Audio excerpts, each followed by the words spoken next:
were kind of used to it because her illness was for her entire life. So we were used to setbacks, and we always had a positive attitude. That came from her. She was such a strong person. But this one was different.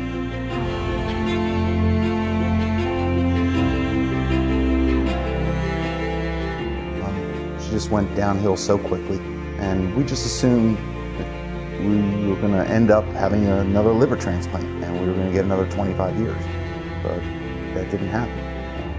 I ended up becoming, I guess, a caretaker along with my daughter, and it's one of the most fulfilling but one of the most difficult experiences you could have. My wife loved Christian music, and your radio station, WGTS, I will tell you point blank, was her favorite.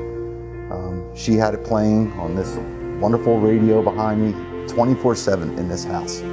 Every button in her truck was tuned to the same station. I'm facing all of this, of losing my soulmate, a piece at a time, and that radio has just been sitting there, and it was just, I don't know how to describe it. It was just too much for me to be listening to that all the time, because it was such a part of everything that was here and that was her.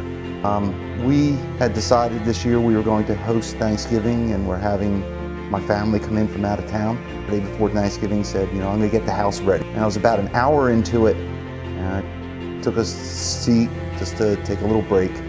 And I don't know how to describe this, but that radio was staring at me. I had a conversation with this radio. If anybody saw me, they'd have me committed. But I eventually said, okay, I'm going to turn you on. WGTS 91.9. He can put on an amazing live concert, brings his piano with him and everything. Here's Matt Marr and Hold Us Together. I expected that it was going to be so difficult, because all I was going to hear was songs that just took me back, and it was going to be a horrible day, that I was just going to be incredibly sad. And I can't describe how much opposite it was. One of the things that I deal with is, I never understood this before, but I can feel alone in a room full of people. I can feel alone with my best friends and my family.